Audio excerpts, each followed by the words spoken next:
first verse and the second. It's in the book of Nahum, chapter 2, verse 3. I get 1 and 2. This is talking about Christ. And you said Nahum. Well, Salaki, I'll read it, sir. Salaki. Go ahead. This is the book of Nahum, chapter 2, verse 1. He that dashes in pieces is come up before thy face. Keep the mute, Salakia. Keep the motion. Watch the way. Make thy loins strong. Fortify thy power mightily. Verse 2. For the Lord have turned away the excellency of Jacob as the excellency of Israel. For the emptiers have emptied them out and had marred, Salakia, and marred that vine branches. Salakia. Verse 3. The shield of his mighty men is made red. The valiant men are in scarlet. The chariots shall be with flaming torches in the day of his preparation, and the fir trees shall be terribly shaken. My question is, I don't necessarily understand the fir trees, exactly what it's referring to. What verse was that again? Verse 3, sir. Verse 3. Read 3 from the top. Come. It's the book of Nahum, chapter 2, verse 3. The shield of his mighty men is made red, and valiant men are in scarlet. The chariots shall be with flaming torches in the day of his preparation, and the fir trees shall be terribly shaken. And the fir trees shall be terribly shaken. Go ahead. That's what I was thinking. That's what I'm assuming, because that fir trees is usually talking about other nations. But I want to get that. What's that precept? What's that precept where it talks about the fir trees? Was it Isaiah 14 and 8? Somebody get Isaiah 14 and 8. No, I know that's your Nahum is your question. Oh, Salaki, my bad. Pardon me. Yeah, Isaiah 14 and 8 is the one, but start at verse 6. It's the book of Isaiah, chapter 14, verse 6. He who smote the people in wrath with a continual stroke, he that ruled the nations in anger and persecuted is persecuted. Salakia is persecuted, and none hindereth. Verse 7. The whole earth is at rest and is quiet. They break forth into singing. Verse 8. Yea, the fir trees rejoice at thee, and the cedars of Lebanon, saying, since thou art laid down, no feller is come up against us. Right. So the fir trees here is also talking about other nations. When it talks about fir trees, it's not talking about a literal tree. Right? Because and the cedars of Lebanon saying, since thou art laid down, no feller has come up against us. Last time I checked, why would a tree give a damn about a war? Right. Why would a tree care about somebody coming up against them? You understand? So when it talks about the fir trees and the cedars, it's talking about people. Come. So going now, read Nahum again.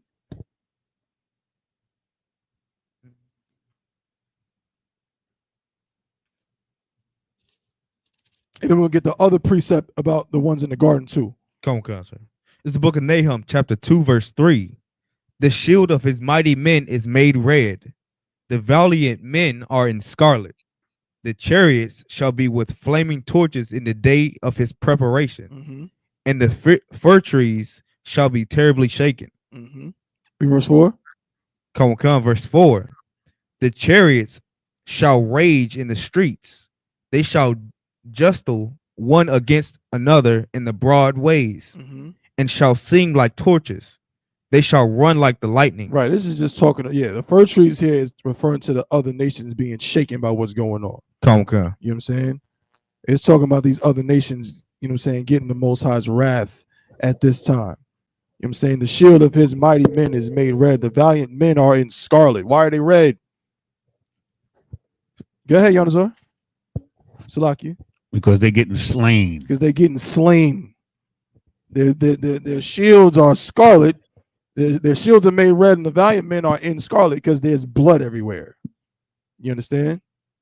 Now, somebody give me the precept about the trees in the garden, and then we'll get any other questions that anybody has as well. Baba Kusha.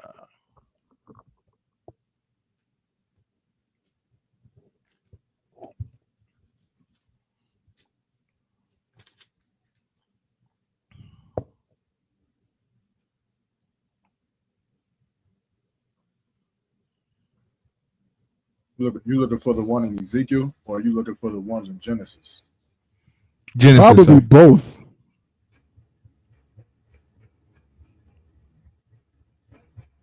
Well, I know one is Ezekiel 31. God. So somebody hold Ezekiel 31:8, and then let's get the one. You said, what was that, Yarmark, in Genesis, right? The other one is in Genesis, I think chapter 2, where it mentions the trees. Genesis chapter 2, and I'm not sure the verse right off the top of my head. God.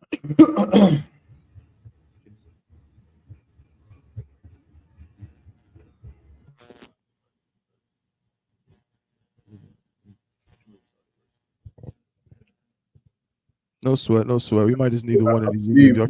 Those trees that were mentioned, the first were the Assyrians. That was it was speaking on the against the Assyrians. Right. The one in Genesis, though, y'all found it yet? If not, no sweat. Let's read Ezekiel 31:8. Come on, cousin. It's the book of Ezekiel, chapter 31, verse 8. The cedars in the garden of God could not hide him. Mm-hmm. The fir trees were not like his boughs, mm-hmm. and the chestnut trees were not like his branches, mm-hmm. nor any tree in the garden of God was like unto him in his beauty. Right. Read verse 9. Oh, it's like it. Hold on, pick it up at verse 9. Okay. This book of Ezekiel chapter 31, verse 9.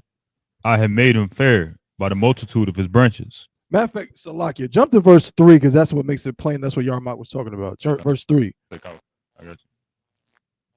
It's the book of Ezekiel chapter 31, verse 3. Behold, the Assyrian was a cedar in Lebanon. Behold, what? The Assyrian was a cedar in Lebanon. The Assyrian. What? An Assyrian is what? It's a nation, and it's talking about someone who's from there. The Assyrian, and it said he was a what? Was a cedar in Lebanon. He was a cedar in Lebanon. Go ahead. With fair branches. With fair branches. Go ahead. And with a shadowing shroud. Uh-huh. And of an high stature. Uh-huh. And his top was among the thick boughs. Right. And what's the interesting thing? We're reading all of these tree things: boughs, branches, high stature. But this is talking about what? Right. It's talking about the size and strength of these people, this nation. It's not talking about a literal tree. All right. So yeah, when you see the fir trees, cedars, and things like that, 9 times out of 10 it's talking about a nation, other nations, or something to that effect. It's not talking about an actual tree. All right. But of course, it's within the context. All right. Any other questions? Yanazar. Sir. Mark 7, mm-hmm. Verses 11 and 12. Mark 7. Sir. Hold on 1 second. My phone is tripping. Mark 7, 11 and 12. Mm-hmm. Again, read it, Bob. Or hold on, could you read it? Mark 7, 11. This is the book of Mark, chapter 7, verse 11. Mm-hmm. But ye say, if a man shall say to his father or mother, it is Corbin, mm-hmm. that is to say, a gift, by whatsoever thou mightest be profited by me, mm-hmm. he shall be free. Mm-hmm. Verse 12. And ye suffer him no more to do aught for his father or his mother. Okay, so what's your question on this? So here a person, like he's saying that the priests are preventing certain things from occurring between a child and his parents. Mm-hmm. I understand that part. But what I'm trying to understand is exactly, like, is it like, okay, you do something for your parents, but it's like to gainsay or to get something back? Or is it like you doing your parents a favor? Mm-hmm. So your question is, okay, so you're saying, like, okay, so the priests are saying, verse 10, let's read verse 10. Read verse 10 and 1. It's the book of Mark, chapter 7, verse 10. That's like, actually, we started verse 9. Bible Shah. It's the book of Mark, chapter 7, verse 9. And he said unto them, Fool, will ye reject the commandment of God, that ye may keep your own tradition? Mm-hmm. Verse 10. Right. For so Moses, know what we're talking about. Go ahead. For Moses said, Honor thy father and thy mother, Uh-huh. and whoso curseth father or mother, let him die the death. Read verse 11. Verse 11. But ye say, if a man shall say to his father or mother, it is Corban, that is to say, a gift by whatsoever thou mightest be profited by me, he shall be free. Verse 12. And ye suffer him no more to do aught for his father or his mother. Okay. So, all right. So we know this is talking about, like you said, it's talking about the law of honoring your mother and your father, right? But your question is, so if I may, yeah. So the Sadducees and the Pharisees is doing something wrong here. Right? Absolutely. They're doing their own tradition, as Christ said. Yeah, so you're doing your own thing. The scriptures say this, but you're doing something else. Mm-hmm. And your question is, good. Yeah, I'm just trying to understand what exactly are they doing. Mm-hmm. You understand? Right. Causing this division. This is something that obviously is wicked. I got you. So, verse 11. But ye say, if a man shall say to his father or mother, it is Corban. First of all, what is Corban? Let's figure that out, right? No, we're gonna go to it. Salaka. Go ahead, Yarmak. I believe Corban is an offer. It's an offering or a sacrifice. Right. Like they say, it's like that is like a gift, right? Mm-hmm. So it's a sacrifice or something, and it said, "But ye say, if a man shall say to his father or mother, it is Corban, that is to say, a gift, by whatsoever thou mightest be profited by me, he shall be free." So I've heard that. So, so he's saying that, okay, if you do something for your parents, like, you don't owe them anything. Sort of like, that's. I'm glad you used the word "owe" because I was about to have a whole brain aneurysm thinking about the word that I wanted to say. But that's basically the word. That's basically what it is. The Pharisees and Sadducees are essentially telling them, you don't owe your parents. You don't owe them. You understand? So you don't have no more obligation. Right, exactly. That's why it says at the end, whatsoever thou mightest be profited by me, he shall be free. Verse 12, and ye suffer him no more to do aught for his mother or father. He's giving the Sadducees and Pharisees, Salakia, are giving these brothers a pass. The scriptures say, honor your mother and father, right? But the Sadducees and Pharisees are twisting things and finding their own way to tell these brothers, like, wait a minute, no. It's what you've been doing for them is a gift, man. You've been doing this and all of that, but what they do for you? Did they send you to the best schools? Did they give you a good allowance? Did they take care of you to the fullest of extent? No, man. You did more than enough for them, and now you're free. You understand? That's what the Pharisees and Sadducees were saying. They were saying, like you said, it's Corban. It's a gift you've been giving them. You know what I'm saying? That's what this is all about. You've been giving them you've been sacrificing for them, but you're free now. You don't got to worry about them no more. They on their own. You know what I'm saying? Don't it sound like the Christian church? Now it all makes sense, right? Sound like some other people I know too. Salaki, somebody gonna say something? Salaki, if I could add on, it's heavy. Please. The ending part that they're free, they're like what the Sadducees is doing is they're very shiesty people. God. And what they're giving people is the freedom of not having to take care of their parents anymore, so that they're free to now do what? Now those donkeys and those cattle and that food that you was going to have to sell to take care of your parents, now you can sell it so you can give us the money. Right. Now you can bring the money back into the temple. You can take care of us now. You're free to do that. That's what them Sadducees and Pharisees wanted. That's what they do in the church. They don't want you to take the money that you're about to put in that bucket to give it to your sick grandmother or your sick mother. Right. For your mother. That's yeah. You don't have to honor your mother, your father. Take that $20 and put it in this bucket. Because That's right. This is who you should honor. The Pharisees wanted you to honor them and not honor your parents. Right. Damn right. And let's read verse 13 real quick. Read verse 13. Bring what Overseer Yarmark said home perfectly. This is the book of Mark, chapter 7, verse 13. Making the word of God of none effect through your tradition. Through whose tradition? Through your tradition. No, God's tradition. Through your tradition. The Most High's tradition. Through your tradition. It's the Pharisees and Sadducees. That's your tradition. You came up with that. You decided that that's how it's going to be. This is not the word of the Most High. This is not the will of the Father. This is something that you came up with. Read on. Which ye have delivered. And many such like things do you. And many such like things do ye. Many such things you come up with for yourself. You know what I'm saying? To go against who? To go against the Most High at the end of the day. But yet this is the worst part about it. And you're supposed to be the what? The Pharisees and Sadducees are what? They're in the seat of the priesthood. You're supposed to be the one representing the Most High. Salaki.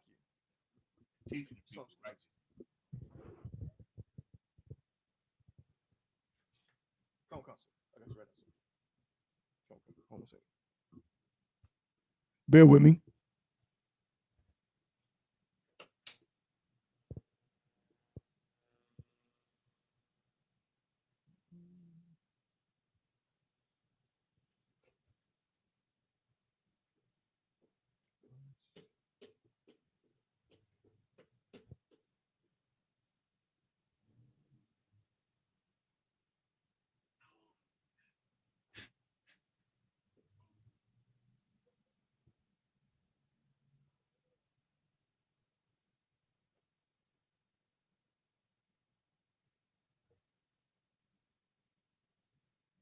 Come on, sir. As soon as you, sir. Come on, sir.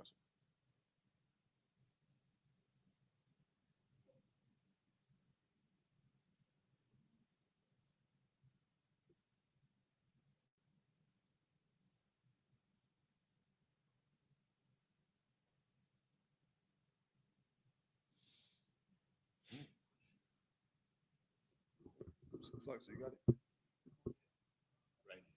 Come on,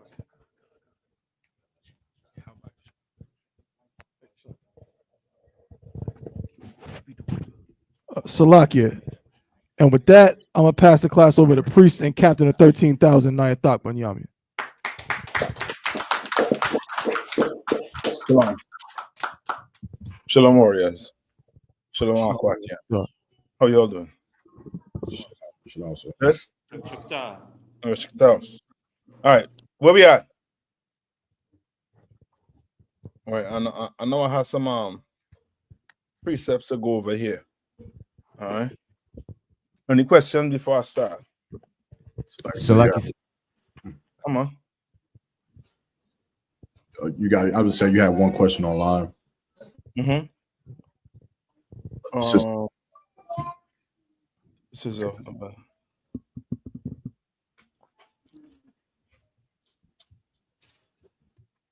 okay. Says when they say take part in Juneteenth, are you meaning the celebration? What does Juneteenth mean to you? So I'm gonna wait until she responds. Any more?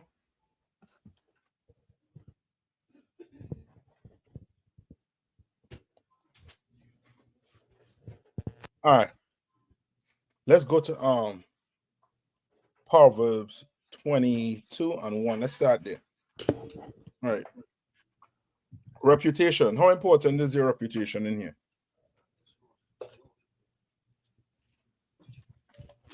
It's everything, sir. Means what? Everything. Means everything. When they say means everything, give me a little more. Like your reputation is like your reputation is one thing is it's the hardest thing to build, but it's easy to break, to destroy. Like if you get a bad rep, you know, for being untrustworthy or not wanting to do work, it take a lot to build that reputation back up. Yeah, it does. Look up reputation. Mid definition of reputation. Right, and Akashka, you give me Proverbs 22:1. It's like to have the definition. Come on. The definition of reputation: beliefs or opinions that are generally held about someone or something. In other words, what's those 3 things you learn in Hebrew Academy? Remembers it. Yeah. To be dependable, predictable, and reliable. Yeah, those 3 things: predictable, reliable, and dependable. You understand? You come in here, you better uphold your reputation. You better keep that up. You better have some integrity. You understand? You better. There's a reason why you ever hear anybody name the child Judas?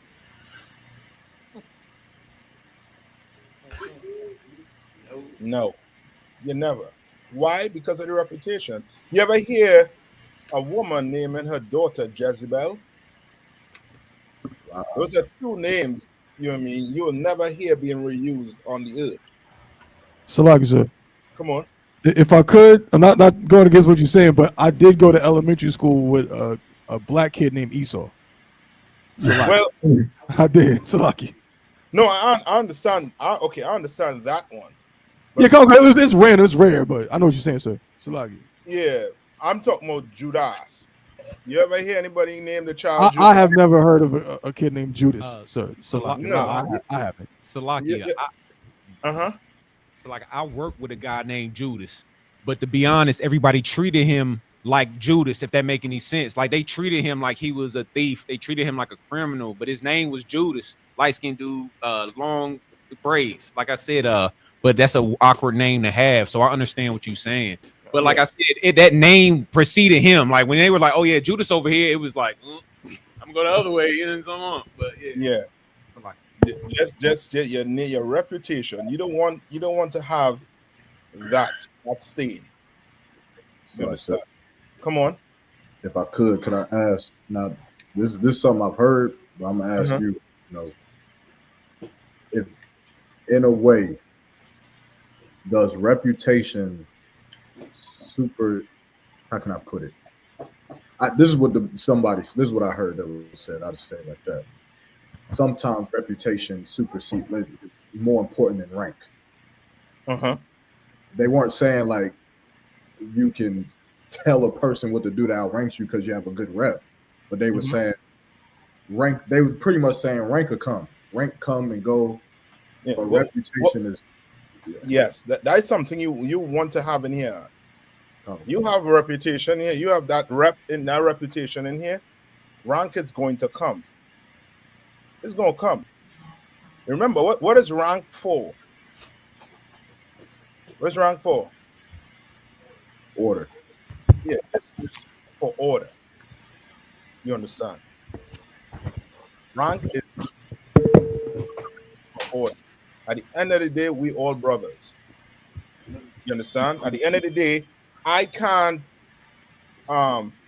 take advantage of you because I'm over you. You can't take advantage of a brother because you're over a brother. Oh God. You'll be dealt with in here. We take that very serious. Your reputation, we take it very serious in here. You understand? Right?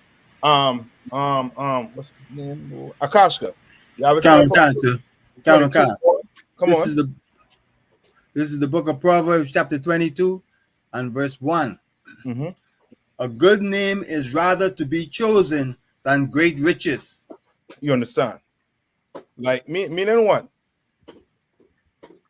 It's almost along the path to what you was asking or what you was implying, Yerma. But in the world sense, what you was implying was putting into the school, to the organization. But to the world sense, how do they look at this? Salaki, sir. Come on. You're better off just, seeking a great name amongst your communities and amongst your people than to be seeking riches. Is that what it's saying, sir? Yeah, that's basically it. Like, like just understand who we could have for a good example. Who we have for a good example? Shannon Sharp. He's the most pressing one right now. Salakia, sir. Come on, sis. I was just thinking of Diddy, because he just started his trial. Yes, his money covered up his reputation for years. That's it. He been crazy the whole time. Yeah, that's it. Like you like America teaches us to do what? Choose what? Money, sir. Yes, money over your reputation. You understand? Like that's like the mayor of New York, right? Like you don't want to be that. Come on. If I could, I forget the brother's name. Thabawan might know. Stacy off of the Wood. He's a good actor in my eyes, but he kind of got DeAndre Bonds.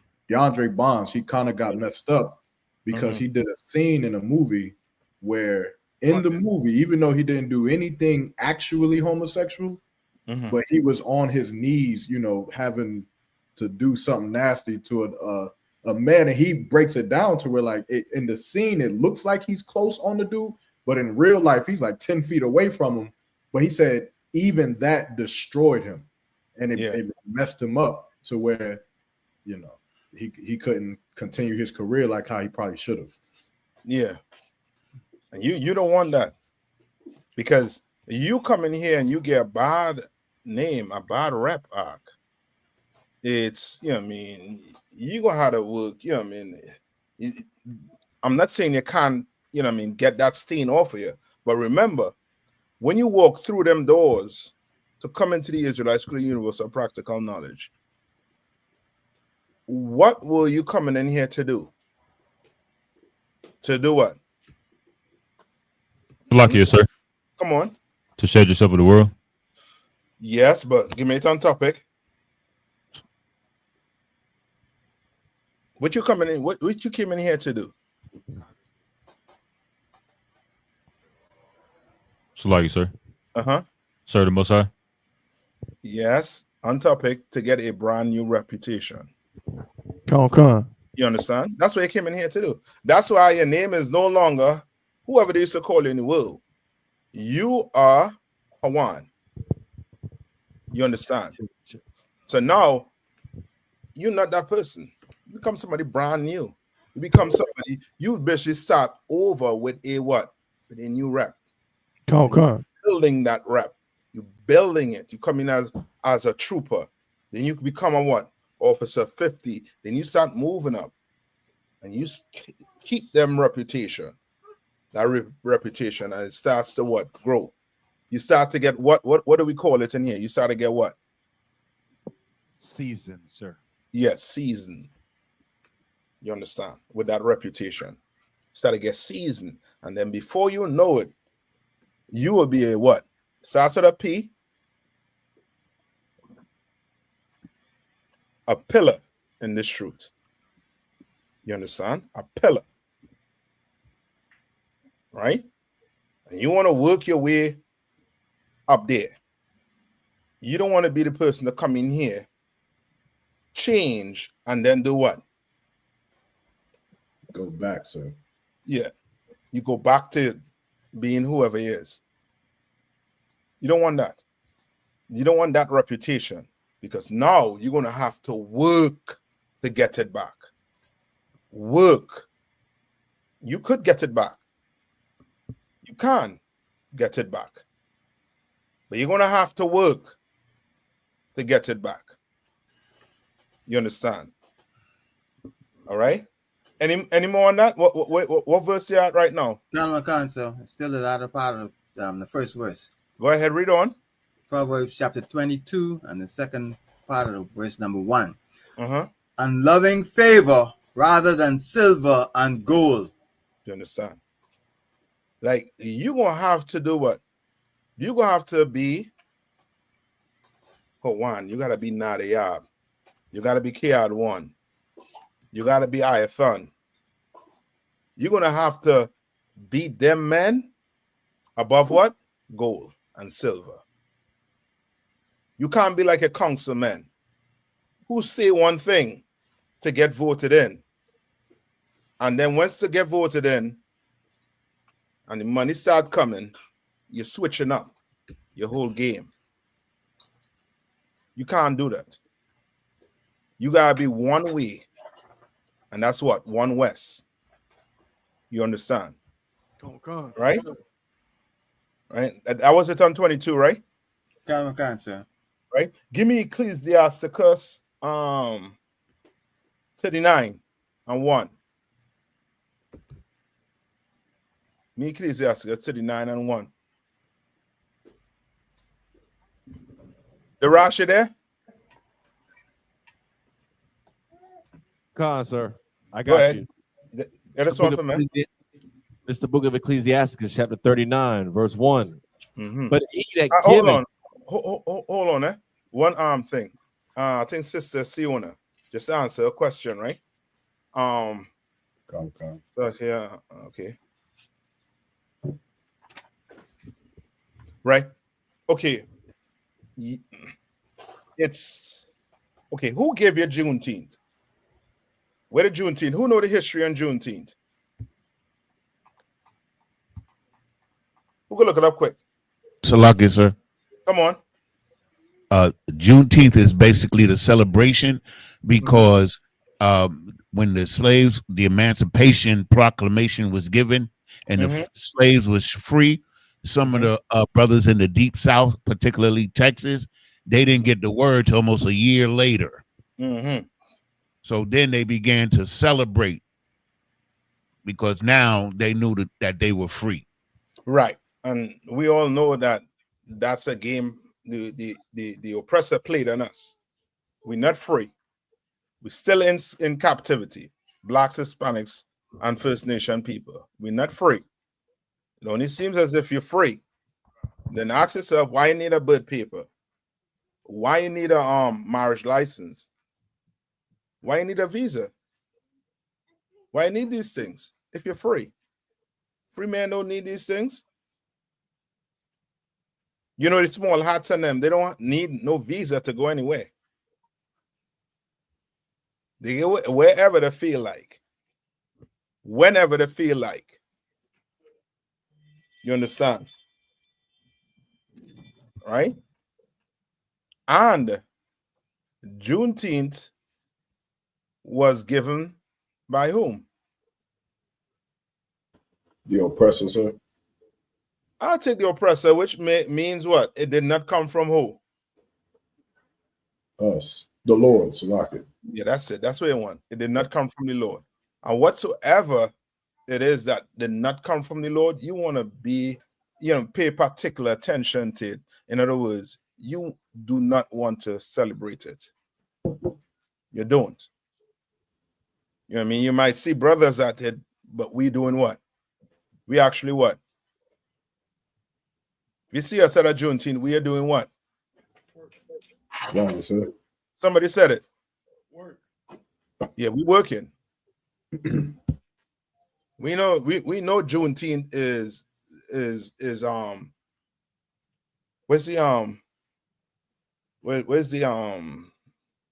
the none? We know it's BS. They put it like that. We know it's total BS. And we are going there to try and do what? Pull our brothers and sisters from what? The BS. You understand? We're working. We celebrate what the Lord told us to celebrate, and that's in the Bible. You understand?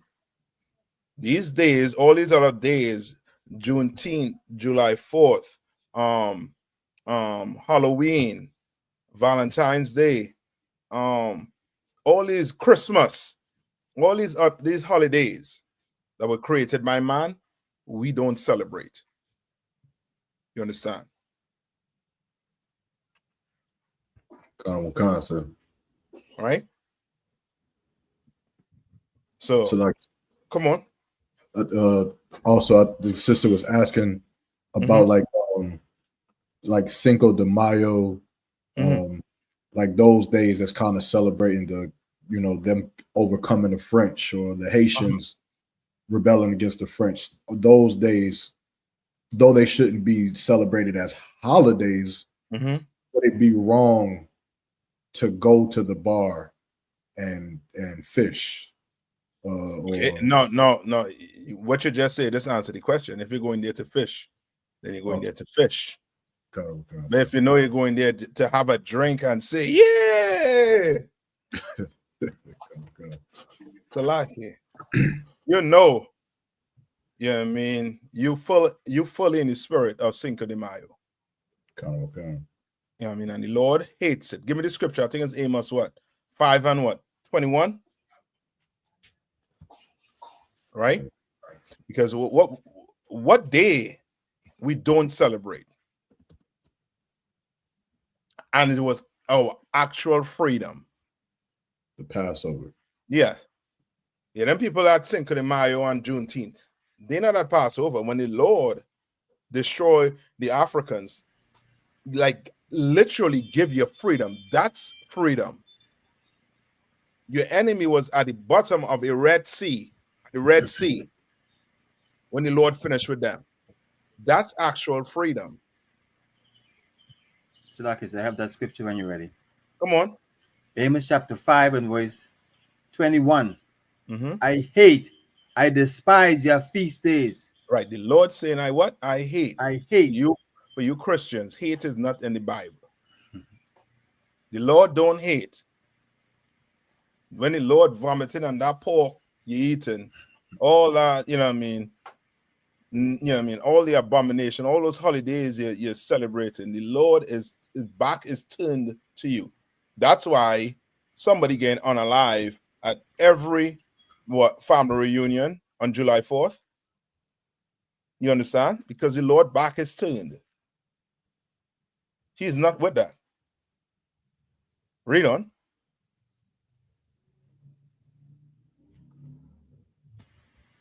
So like I said, I despise your feast days, and I will not smell in your solemn assemblies.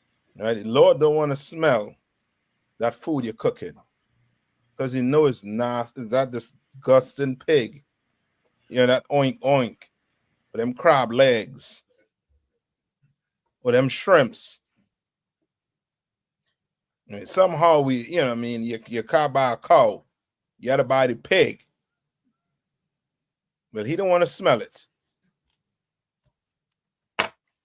And some of you are gonna be, well, okay, well, I'm gonna buy the cow. He ain't smelling the cow too. The cow is now to pick to him on that day. You understand? Right? I think Baz had a question there, right? I think we got right. So what you want to focus on? You want to focus on what the Lord tell us to celebrate. It's just like when it comes to eating, you want to focus on what the Lord tell you to eat and what he tell you not to eat. You understand? You want to focus on that. All right, come on. Come on, sir. Officer Ba'an says, Shalom, Yahweh Shemal Rashab Barakatah. So, like I said, if I could, is Leviticus 19, 23 through 25 still relevant today, or was it just for when we entered our land? Okay, let's get it.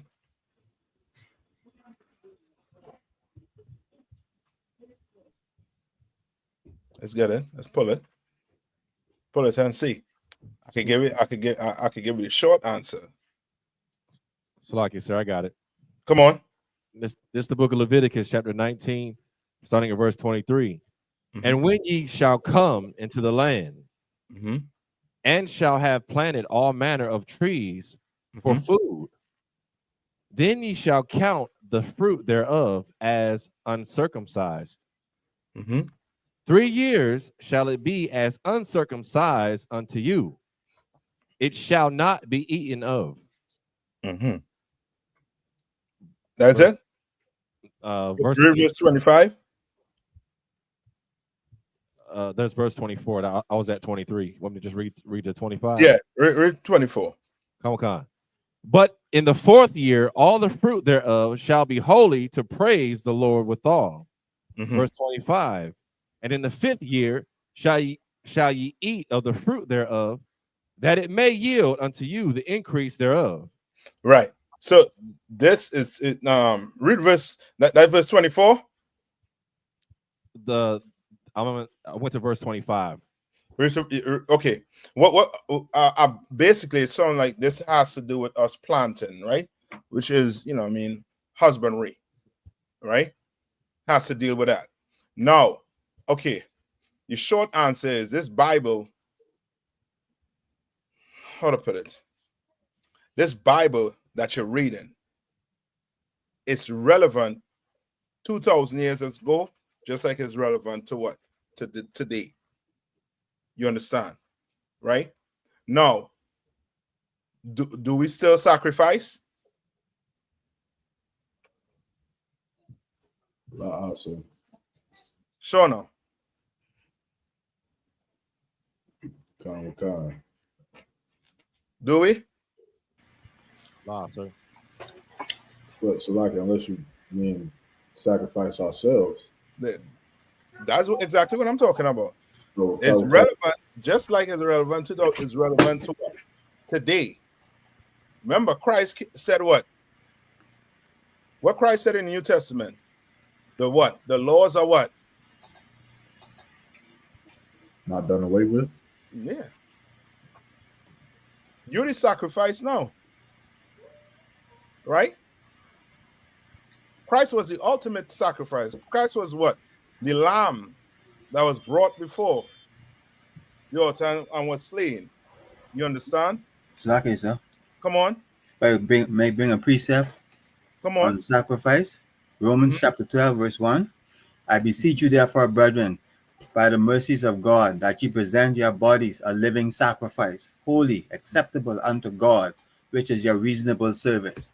That's it. You're the sacrifice now. Everything you're reading about. Remember, this, okay, the Christians, the way the Christians read it, it's as if what? How do the Christians view the Bible? How do Christians view the Bible? Literal, sir. Literal, but give me more on topic. Because remember, Baaz asks a question, right? Read the question one more time. Shalom, Yabashim Shabbat. Salagi, sir, if I could, is Leviticus 19 and 23 through 25 still relevant today? Or was it just for when we enter our land? Right. Right?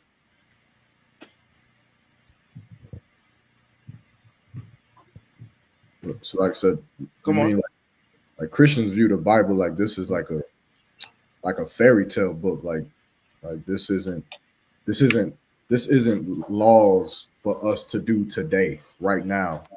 They look at it like it's good stories, good things you could take from it. But that's about it. Right. Aya more on point with it. Right? Read what Aya say.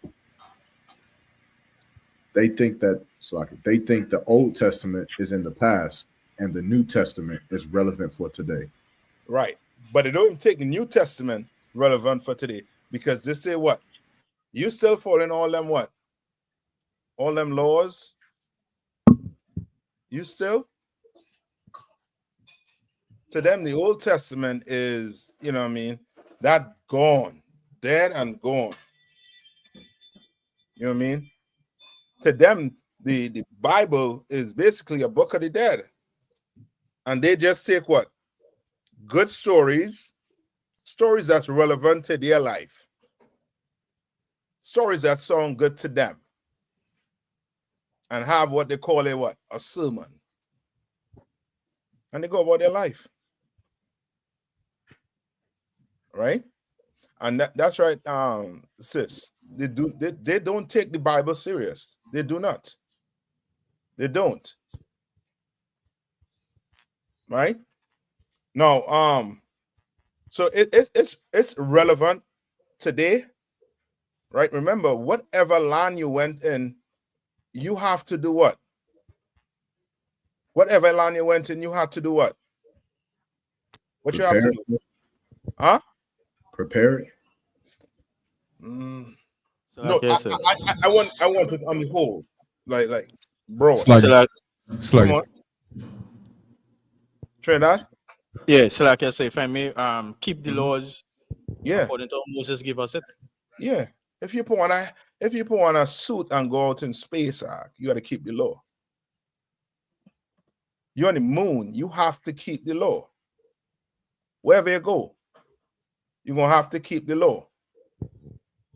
Salakia. Come on. I'm growing bell peppers, pumpkin, jalapeno, watermelon, cantaloupe, honeydew. I guess what he's saying is, even if I was to grow it, I can't eat it. Correct? Is that basically what that is going into? Like if I grow it, because I would bring it here. Look, I got a bunch of them, like these little seedlings right now. But what are we saying? I think that's what he's trying to say. Is that, does that mean if I grow some watermelon, I can't eat it? I guess that's where I'm confused at. Salakia. Okay, read it one more time. Read it one more time. Darash. Khan. Want me to start from verse 23? Yeah, so you can start from verse 23. Khan. This is the book of Leviticus, chapter 19, verse 23. And when ye shall come into the land, and shall have planted all manner of trees for food, then ye shall count the fruit thereof as uncircumcised. 3 years shall it be as uncircumcised unto you, it shall not be eaten of. Right. Read on. Verse 24. But in the 4th year, all the fruit thereof shall be holy, to praise the Lord withal. Right. So this has to deal with what? Come on. Salaki, the seasons? Not so much the season. Right. And yeah, what? Leviticus what? 19. Is it husbandry in agriculture? Yeah, this is definitely that, right? But he's telling you, okay, he's telling you for 3 years you can't do what? You can't eat nothing from what you plant. But then on the fourth year, what you doing? But in the 4th year, all the fruit thereof shall be holy, to praise the Lord withal. Right. So on the 4th year, the fruit is going to go to who? The sacrifice. Yes. Right? Read on. Verse 25. And in the 5th year shall ye eat of the fruit thereof. Right. And now you could eat it what? On the what? The 5th year. Right? Read on. And in the 5th year shall ye eat of the fruit thereof, that it may yield unto you the increase thereof. I am the Lord your God. Right. So he was just making sure you understand who is in charge, basically. You understand? You in this land because of me. Wherever you plant goes to me first. Then the 5th year, you can start what? Eating from it. Salaki, sir. Come on. So when they're making the sacrifice, right? In the 4th year, does that go to the priest? Yeah, when it says it goes to him, it goes to them. Kind of what concept? All right. And just like when you sacrifice, you know what I mean, certain animals, it goes to them, but they'll have to do what with those animals? When you sin and you bring your best bull to them, they will what? They will burn it unto the Lord. You understand? Salaki, sir. Come on. I had a question about John chapter 7, verse 19 through 24. Mainly just about the meaning of circumcision in these verses. So no, Salaki, Baaz, you could eat that. You could eat it right now. You can eat. Wherever you plant, you eat. You understand? Once that tree bears fruit, you can eat. Salaki, right. Sir. It's if I may, is this pertaining to like if we're in rulership, if we're in control of our own culture, like that, you know, because we're in oppression right now. We're in captivity. So it would be hard for us to follow these rules when our people is really starving. Okay. Let me get I'll get that for you. All right, next one. All right. What we at? We are Leviticus what? Was 23? Leviticus 19, verse 23 through 25. Okay. I'm gonna get that for you, right? It's like if I may out of one. Come on. It's like I'll wait, sir. Yeah, okay. The young man, John what? 7 man what? John 7, John 7, verse 19 through 24. I just had a question on what circumcision was meaning throughout these verses. Okay, come on. All right, let me see. So, did not Moses give you the law? And yet none of you keepeth the law. Why go ye about to kill me? Right, and this is who's speaking here. Christ. Yeah, it's Christ. Christ was speaking to these slimy bastards. You know, the Sadducees, the Pharisees. One of them slimy bastards he was talking to. Okay. Right? Now read on. So like the people answered and said, Thou hast a devil who goeth about to kill thee. So they're asking what? They're asking Christ a question. Right? Thou hast a devil that what? That goeth. Who goeth about to kill thee. Right. He asked him a question. Now let's see what Christ gonna say. Read on. Jesus answered and said unto them, I have done one work, and yea, all marvel.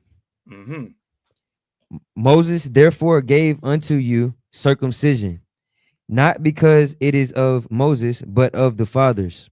Right. And yea, so what circumcision did Moses give them? The work that he had did, which they all had basically praised.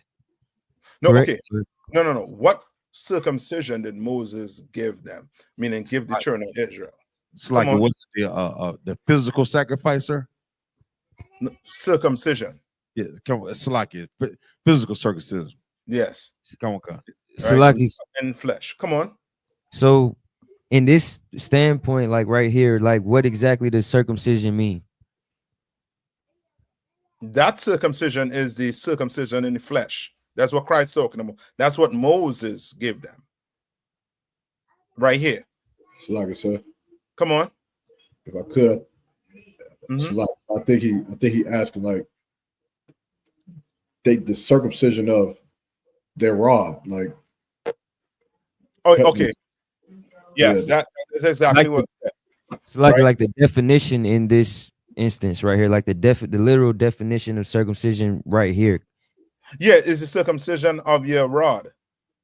Oh, okay. Yes, Salakia. I'm saying it. Like I didn't know exactly what they were saying. Like circumcision is, but Salaki to what Yeramat. Okay. Yes, that's a circumcision of the flesh, circumcision of a male child. Okay, I got you now. I got you now. Right. And, so read on. And yea on the Sabbath day circumcise a man. Now one more question right here. Why on the Sabbath day? And why on the Sabbath day? Yep. Okay. He is saying, on the Sabbath day. circumcise a man. Why? Why is it saying on the Sabbath day? Is Salaki, is that because that was the day of rest? Okay, not so much. Okay, you have to know the beef that the people with the Sadducees and Pharisees had with Christ when it comes to the Sabbath. They thought Christ was doing what on the Sabbath? Breaking it, sir. Breaking the law. Now, remember, let's go to the law on circumcision. What does the law on circumcision said? So like I said, a male child must be circumcised on the 7th day after his birth. Right, let's get it. And you'll see why Christ said what he said. Christ right here is cutting them. Right? He's cutting them.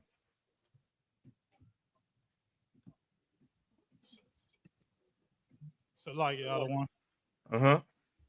If I may, back to the, if I may, back to the previous question that Bahaz had asked about the land and stuff like that. So I know like my grandma and grandfather used to plant a lot, right? So whenever they clear new land off or new areas to plant, they didn't plant automatically. You know what I'm saying? As soon as they cleared it, because you don't know what's in the soil. You have to get a soil time to purify. So you have to keep flipping the soil, fertilizing the soil, watering it, and stuff like that. Because you're giving it time, like letting air get into it and stuff like that, so that it can be able to get nourishment and be able to produce. You know what I'm saying? You ain't just till the soil and then plant. You understand? So I was thinking more so along the lines of the Most High saying, like, whatever you plant is unclean, you know what I'm saying? Or you have to wait that period of time because you have to let all the impurities and everything get out of the soil. Okay, this is not that, but there is a scripture pertaining to you having to rest the land. What you're talking about is the land being rested. All right, but this here is not that what you're talking about. But I'll get it for you all. All right, I'll get this particularly, especially that question Yaniza asks. All right. So like I said, I know it's more along the line of the what you call it again, like albinos, right? Can albinos come to class right today? What kind of say? Yes, they can, because of Christ. You understand? But back then, they would have to what? Seal the congregation. You understand? But today they could come in. What's the correct word for a short person? I want to say the D word, but you know what I'm talking about. But they could come into the congregation right now. Back then, you'd have to wait until that. So I think that's a medical definite. Dwarfism is an actual thing. So I think dwarf is not offensive. Okay, solid. Midget is offensive. Okay, solid. Tawada.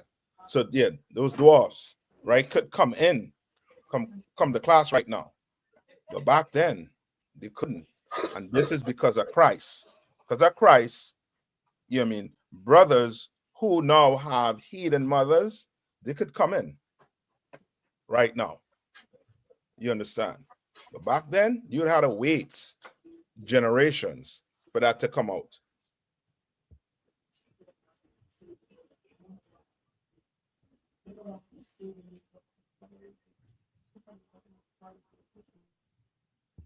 All right. So who get the circumcision for me? Circumcision. Come on. So this chapter 12 and verse 1. Says, and the Lord spake unto Moses, saying, Speak unto the children of Israel, saying, if a woman have conceived seed and born a man child, then she shall be unclean 7 days. according to the days of the separation, for her infirmities shall she be unclean. Verse 3. And in the 8th day, Salakia, the flesh of his foreskin shall be circumcised. So now, if that child was born, say, on, what it is, Thursday, right? Sundown. What would have to happen to that child?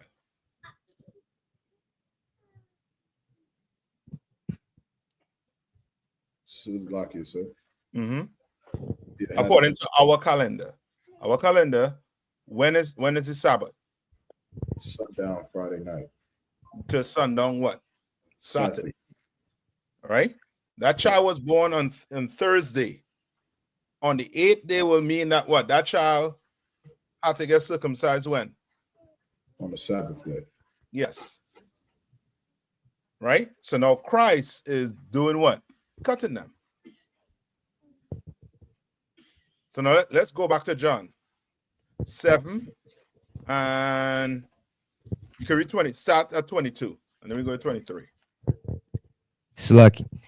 Moses therefore gave unto you circumcision, not because it is of Moses, but of the fathers. And yea, on the Sabbath day circumcise a man. If a man on the Sabbath day receive circumcision, that the law of Moses should not be broken. Are ye angry at me? You because understand? So he's asking, are you angry at me for doing what? For keeping the law. Moses should not be broken.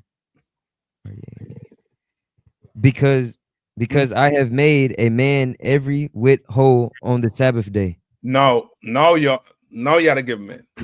What is Christ really cutting them here on? Christ is saying he made everyone, he gave everyone a day for them to become circumcised on that day. No. Okay. You have to okay. This how serious did the Sadducees and Pharisees take the Sabbath? Salaki, not serious at all, sir. No, they did.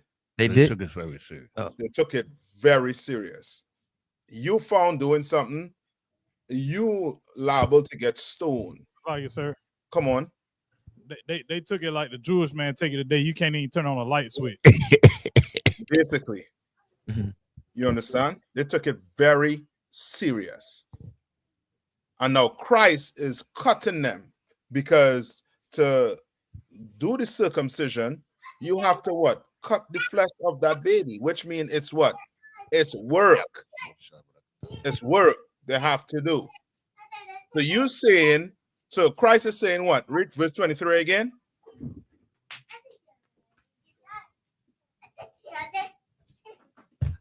Read verse 23 one more time. Salaki. If a man on the Sabbath day receive circumcision, that the law of Moses should not be broken. Are ye angry at me, because I have made a man every whit whole on the Sabbath day? So now what is being said here? What is the beef about here?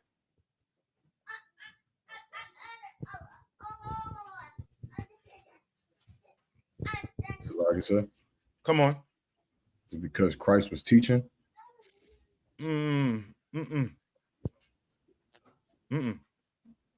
Remember, he didn't say teach. He was making somebody what? Whole. Meaning he was doing what? Performing miracles? Yes, he was healing someone. But he was healing them on the Sabbath day. And I just give you it. Come.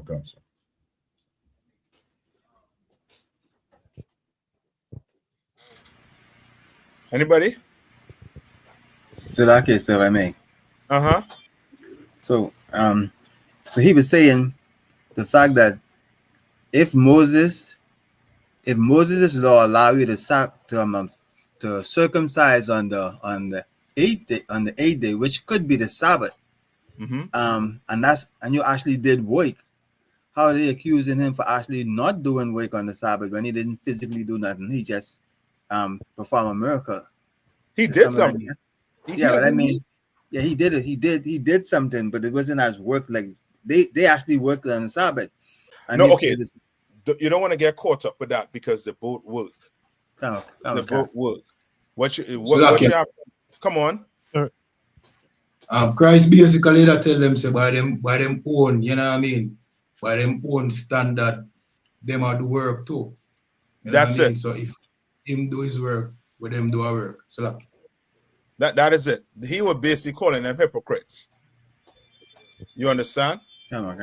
He was calling them hypocrites because they're doing work. But now when Christ go and heal someone on the Sabbath, you want to accuse him of doing what? Breaking the Sabbath. It's like today, what do these fake Israelite groups say? We're not supposed to be doing what? Work on what? On the Sabbath. You can't have sex. You can't what? You can't eat. Or I shouldn't say can't eat. You can't cook. You can't go to camp. Right? These were these fake Israelite groups saying, and this is what the Sadducees and Pharisees was trying to get Christ to do, not work on the Sabbath. But then Christ said what? Give me what Christ says Sabbath. Where he says Sabbath was made for man, not man for the Sabbath. All right? So this circumcision is a circumcision of a male child foreskin being cut. Right? Now, Christ is using this as an example to show these hypocrites that they are actual hypocrites. To show these Israelites, these Sadducees and Pharisees, that they're hypocrites. You are working on the Sabbath. I can't work on the Sabbath too. I can't do it. All right. Who got it for me? So like it says, Mark chapter 2, verse 27. I know. Young man, read verse 24. Whole way at Yerma. Young man, read verse 24. It's like it, sir. Judge not according to the appearance, but judge righteousness. No, judge righteous judgment. That's it. You understand? Christ is cutting them to the core. Like they want to judge Christ for doing what? For being righteous on the Sabbath. They want to judge him. Meaning what? They want to put him to death. Remember, there was always seeking to do what? To stone Christ. You understand? Just like the unalive Stephen. They were trying to do it. And they couldn't. Because Christ knew the law. And he understood it. He understands the spirit behind it. He understands it fully. And this is one of the laws that he understands fully, the Sabbath day. Now read. So like, hold on, young man. I thought you were saying continue reading from 25, but no. Yeah, no, we're going to the other scripture now to show where Christ said what he said about the Sabbath. Come on. It's the book of Mark, chapter 2, verse 27. And he said unto them, the Sabbath was made for man. The Sabbath was what? Made for man. Read on. And not man for the Sabbath. Meaning what? Like I said. Come on. This day of rest is for us. It's for us to rest. Meaning what? Do you have to rest? Do you have to lay out? Sir. No, you can do whatever you want on the Sabbath. Sabbath was made for who? For you. For man. For man. Yeah. That don't mean you can't cook. You can't go to the store. You can't, you know what I mean, be in the bedroom with your woman. That don't mean that. Does not mean that. Right. Any more to that, Yermak? La, sir. Okay, good. Anything else?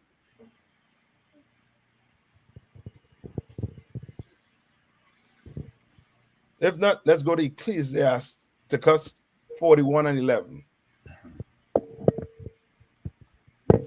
Ecclesiasticus 41 and 11.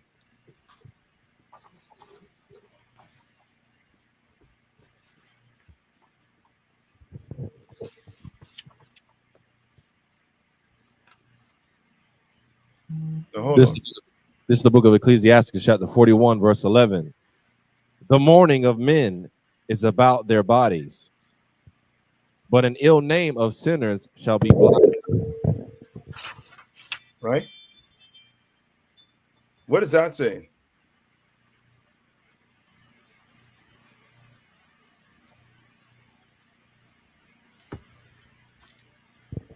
Slag it, sir. Mm-hmm. It's just saying that you know, when men die, you know, we mourn them, we think about them, but remember them. Mm-hmm. But you know, a sinner, you know what I'm saying, that's somebody you forget about, you don't even regard. That's it, basically. You understand? An ill name is somebody who has what? A bad reputation. You remember that person. But you remember that brother. You understand? You remember that brother that warred with you. Slag it, sir. Come on. There was a precept that you called for earlier. It was Ecclesiasticus chapter 39 and 1. Oh yeah.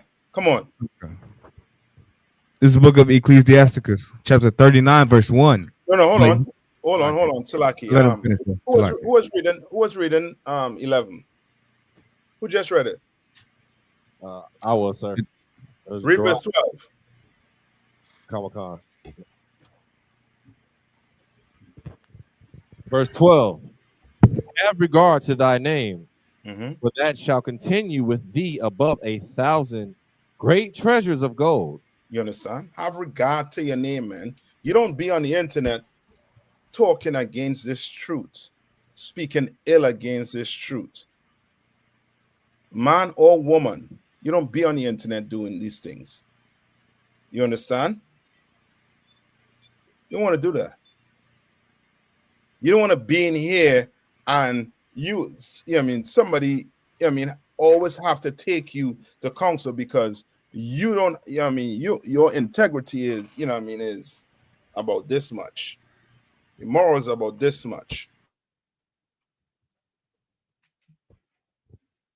You understand?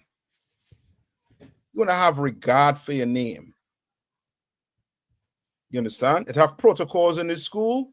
What should you do? It's like it, sir. Come on. Follow them.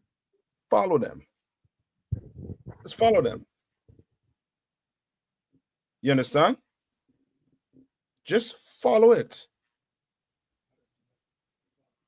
The laws in these Bibles you're supposed to follow. Just follow it. You're having problems, following it. You're having issues. Pick the phone up and call somebody, man. You're going to help each other in this. Read on. Verse 13. No, sorry. Now we go to no, yeah, you can read 13. Sorry. Go down, read 13. Comic-Con. A good life hath few.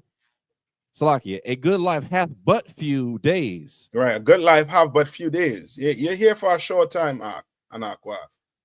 For a real short time. Read on. But a good name endureth forever.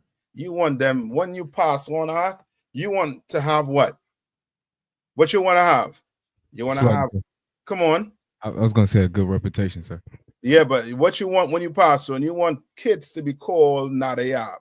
Come on. You want young boys, you want young fathers calling their sons Nayathaq. You understand? Come on, sir. Your woman, you want, you know what I mean, daughters being called by your name. You understand? Because of your good reputation that you left behind. Right? Read on. Verse 14. My No, children. I think that's it. That's it on that. Let's go to the other one. Ecclesiasticus 39. Come on. Come on. It's the book of Ecclesiasticus, chapter 39, verse 1. But he that giveth his mind to the law of the Most High and is occupied in meditation thereof will seek out the wisdom of all the ancient and be occupied in prophecies. Right? What is that saying? So like it, sir. Come on. A man that is actually seeking the Lord, he's going to stick to this law.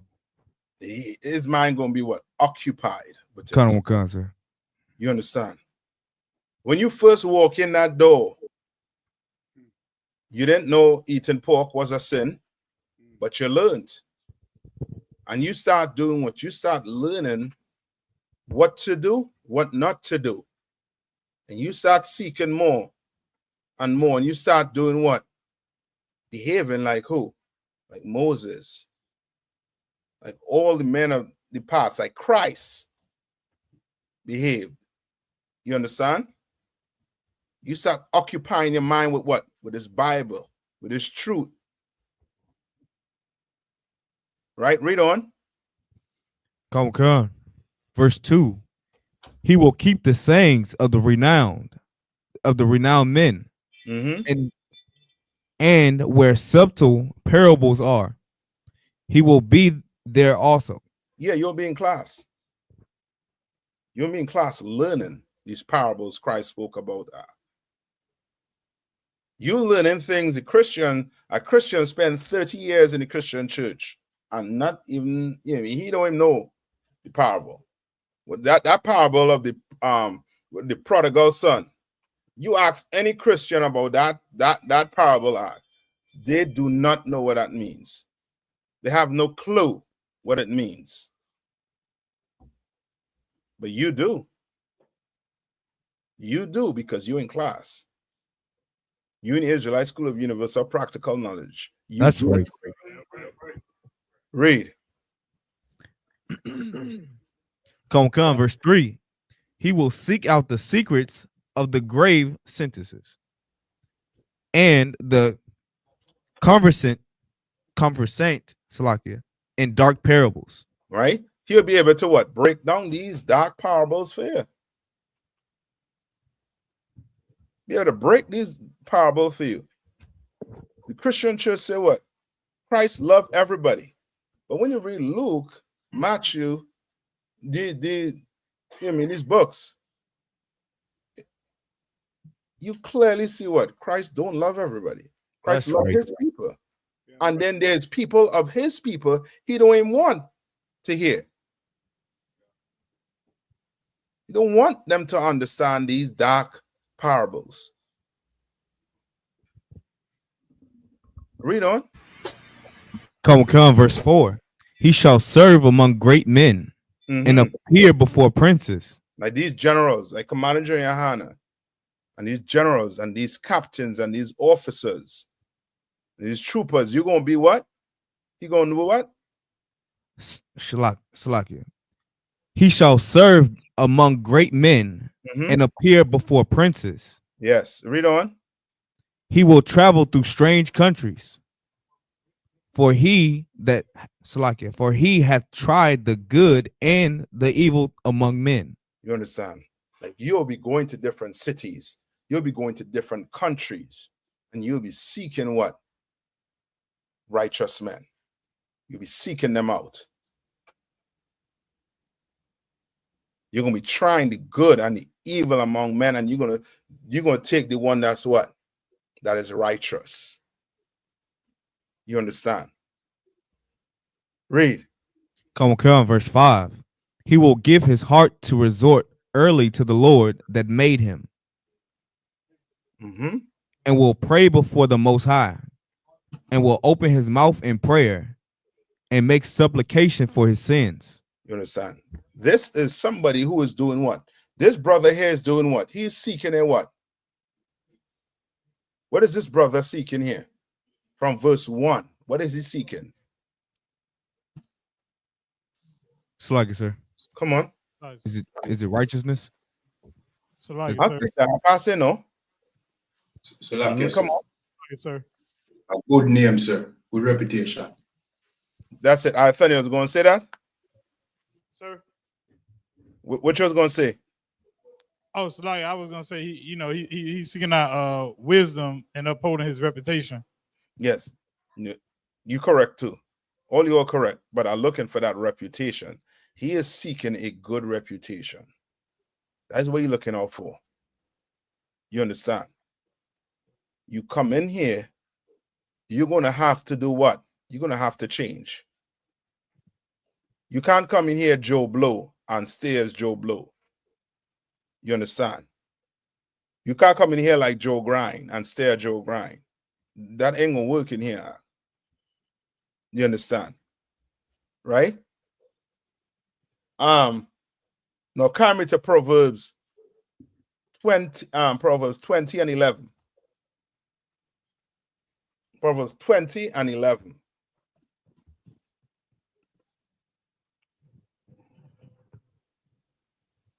All right. Akashka. Come on, sir. This is the book of Proverbs. Mm-hmm. Chapter 20 and verse 11. Mm-hmm. Even a child is known by his doing. Even a what? Even a child is known by his doing. Uh-huh. Whether his work be pure and whether it be right. Understand? Even down to a child, you don't know a child by his what? By his doing. You understand? So we think the Lord gonna know you by. We think your brothers gonna know you by. You understand? All right? And whether it be pure, and what does it mean whether it be where his work be pure?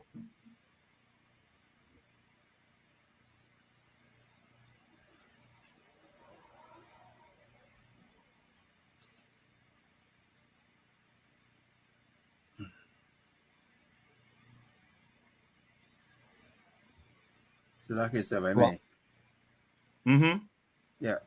Pure meaning that, I mean, no kind of deceit, no double-mindedness, just it is what it is, just pure. Yeah. Good intentions. You doing this work because you want to do this work. Counsel. You're not doing this work because you want to be, you know what I mean, captain of 13,000. You're not doing this work because you want to, you know what I mean, you want to be over this brother. You're not just doing it. You're doing this work because you want the kingdom of heaven to come. You want Christ to come back, I should say. You're doing it. You're pure. There's no type of, you know what I mean, deceit in your work. You're not just doing it just to get recognition every time you do it. You see, I did this. Cap and recognize me. He in SHIT. Just like it, Malloy. Come on. But this kind of go in correspondence with the lukewarm scriptures. Sort of. Because if it ain't pure, you know what I mean, you guarantee a lukewarm, right? Okay.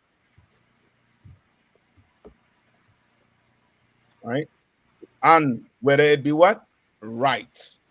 Come on. I'm ready to be right. You want to make sure. That's why we are saying don't what is how the saying go? Be sure. Make sure. Don't be sure. Make sure. Come. Yeah, that's it. You want to make sure you not. Yeah, I mean you.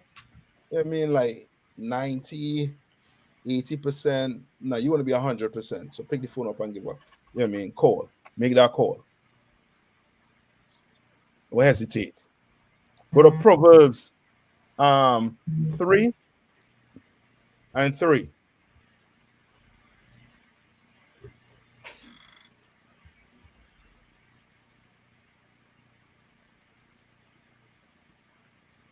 On account. So this is the book of Proverbs, chapter 3, verse 3. Mm-hmm. For let not mercy and truth forsake thee. Mm-hmm. Bind them about thy neck. Right? What? Let not mercy and truth forsake thee. Right. Let not mercy and what? The truth forsake thee. Don't let it forsake thee. Don't turn on this truth because it don't conform to your lifestyle. Because you don't get checked. And because you're so damn proud, you leave. And now you're talking ill. Let not what? Mercy and truth forsake thee.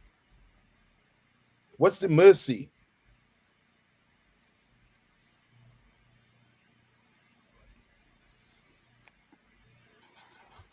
What's that mercy? Salakia, sir. Come on. Our life, sir.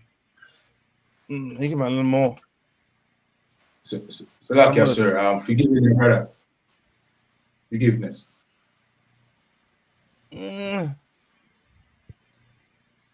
I'll take that. All right. All right, so read one more time. Come on. This is the book of Proverbs, chapter 3, and verse 3. Let not mercy and truth forsake thee. Right, and not mercy could also be the reason why you sitting in this chair, in those chairs.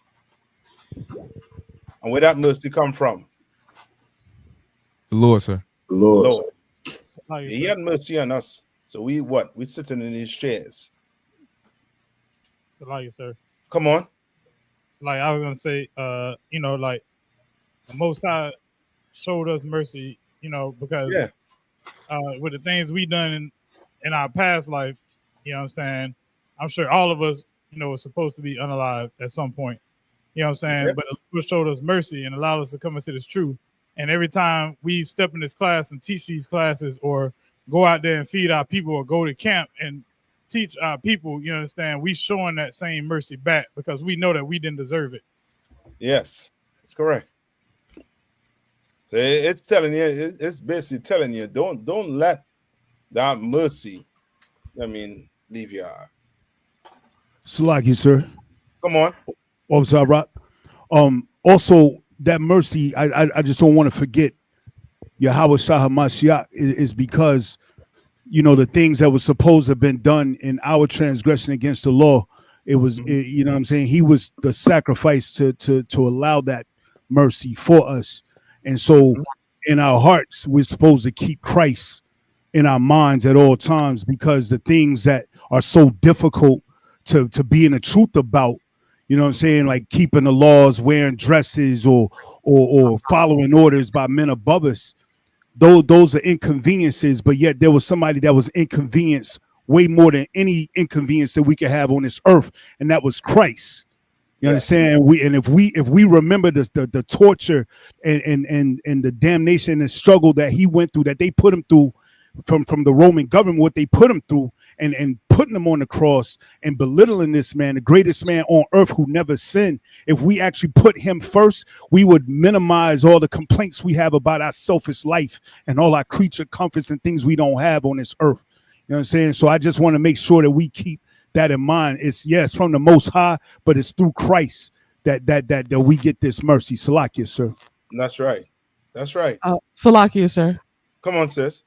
I just wanted to add to that comment that you made before when you were saying like you have to want to be in here, because I think it's really important for sisters to understand that you have to want to be in here separate from just pleasing your husband.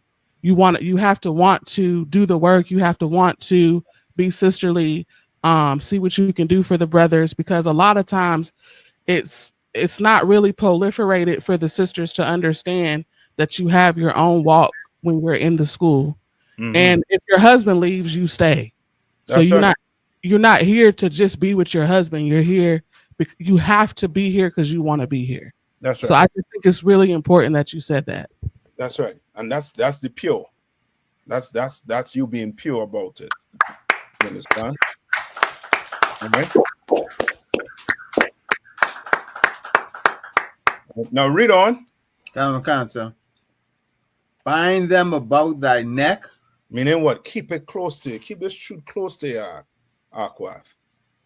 Read. Write them upon the table of thine heart. Meaning keep it up here.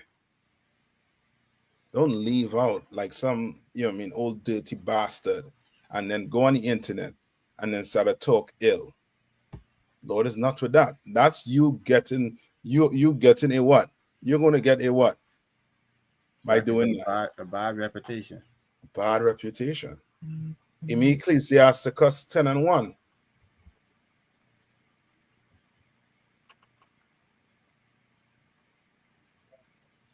Right? And read verse 4 Akashka and K1. Give me the Ecclesiasticus 10:1. Salaki said that's went to Ecclesiasticus.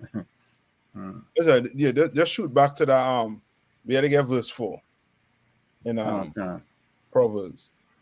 All right.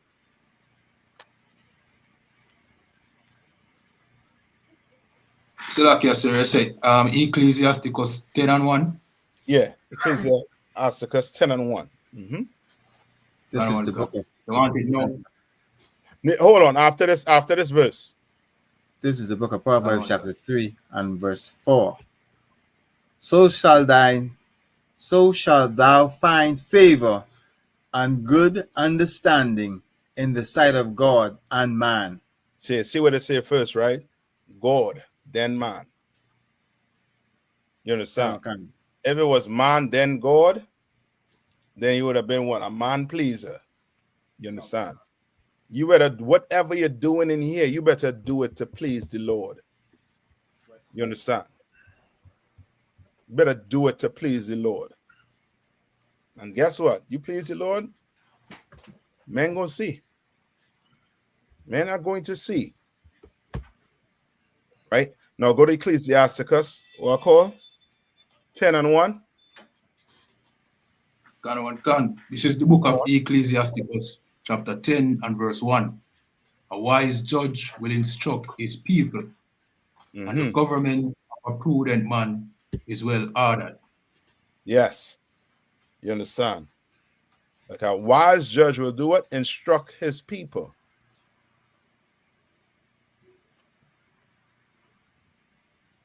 You understand? And if you following, right, you're going to be what? These men going to be what? Well ordered. Right? No, Salakia. He had one. It's Ecclesiastes, I mean to tell you. Salaki. Ecclesiastes 10:1. All right. The Rash, give me Ecclesiasticus 4:25.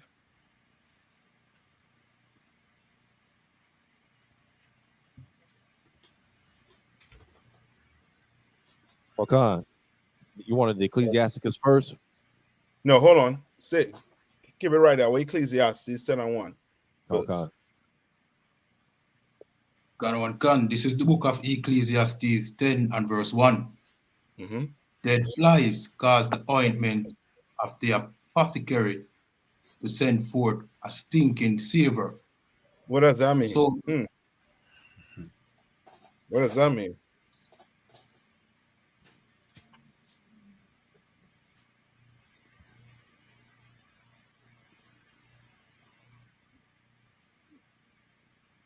Anybody? Ecclesiastes 10:1.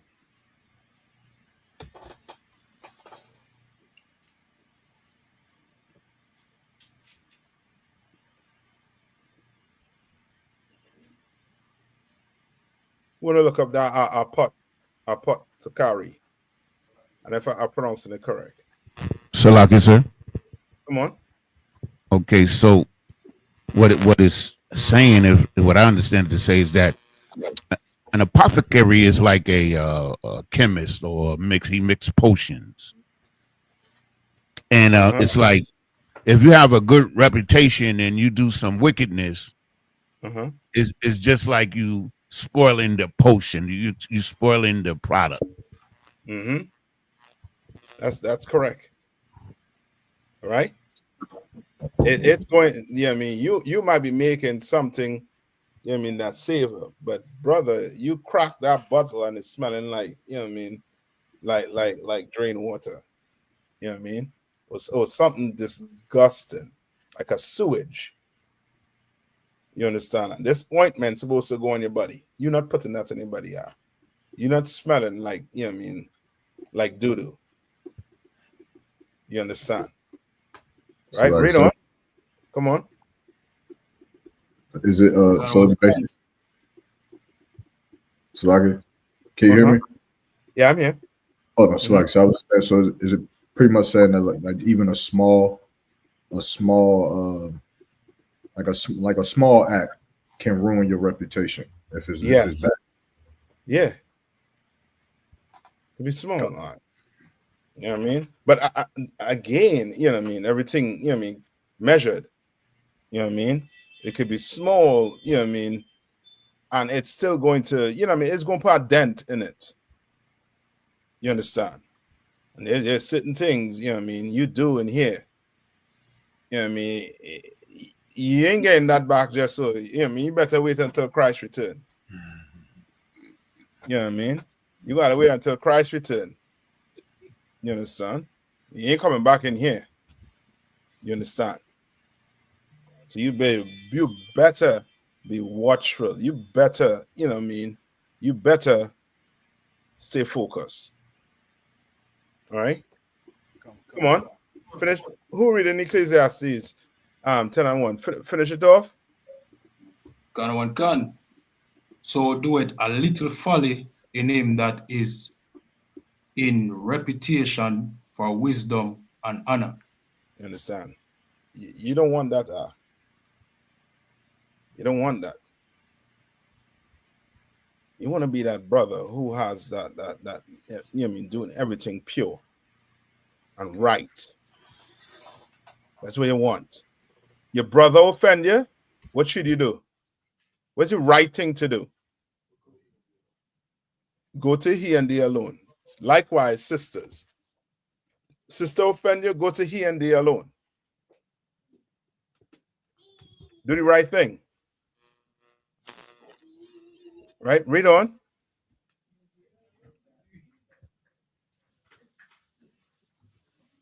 Can, verse 2. A wise man's heart is as his right hand, but a fool's heart is his left. Do you understand? And that just let you know what? You know, like say, this is my what? My right hand man. You don't say this is my left hand man. Say this is my right hand man. This, you know what I mean? This man that have, you mean, my back paws. You understand? You don't say left. Well, a fool, his mind, his heart, where? It says left. Where there's what? Nobody. You understand? Hey, Salakia, sir. It's offside rock. Okay, so we, you know, we say go to him and be alone for you know, men and women, but like in relationships, right? Like in marriages, it also, I'm sure it also applies, but can you just speak on that as far as, is it maybe some wives, maybe some husbands feel like they don't have to go to their wife or go to their husband. They have an issue. They feel like that's just normal relationships. You're supposed to have gripes and beefs and issues and things like that. I just want to know, like, if you could just speak on that, please, Salaki. Okay, it's basically it's the same. You know what I mean? Ain't nothing different with it. You and your, you know what I mean, you with your wife, and you all, you know what I mean, arguing about, you know what I mean, anything. You know what I mean? Sometimes it may call for what? marriage counsel. And then there's some time when your husband or your wife say, you know what, you offend me. Could you please stop doing what you're doing? Or please stop saying this. And you, being the man, say, nah, I could tell you this. That sister, she could ask for what? Call the camp leader and ask for what? A counsel. Simple. Before it reached to what? To blows. And then guess who coming to knock on the door? Who coming to knock on the door after? Police. Yeah. Police. Coming to knock on that door. So before you get to that, go to he and they alone. It's just like, you know, I mean, a brother offend you.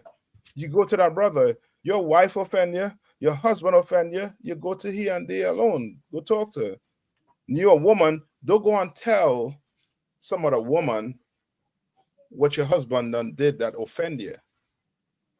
And then now you have a whole club and talking about, you know what I mean, what you and your husband doing. That's gossiping.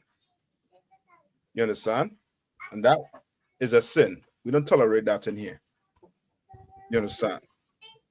You have an issue with your husband and you all can't work it out. Sometimes, as I say, it may call for marriage counsel and the school offers that. And then there's other things where you might feel this is an offense.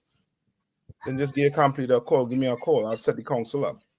So like, so, At the end of all of this, we're going to love each other. You understand? We don't bicker and fight. We don't act like alley cats at home. And then come to the school and then act one way. You're going to act how you're acting in school, how you acting where? At home. Damn right. Don't be a hypocrite. Don't be all nice at the school and then when you get home, you know what I mean, you take that clothes off, it's like you transform into, you know what I mean, like, what's that story, Jekyll and Hyde? You turn into Jekyll as soon as they reach home. Hey, mother effer, this, I saw how you was watching such and such.